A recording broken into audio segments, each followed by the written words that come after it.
তাহলে আনএমপ্লয়মেন্ট মানে চাকরি নাই, অথবা আন্ডার এমপ্লয়মেন্ট মানে যেটুক বেতন পাওয়া উচিত তার থেকে অনেক কম বেতন সে পাচ্ছে। এইরকম কাজে অধিকাংশ মানুষ নিয়োজিত।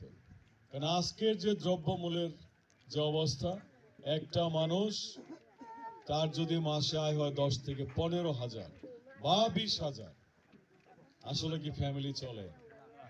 ফ্যামিলি চলে না।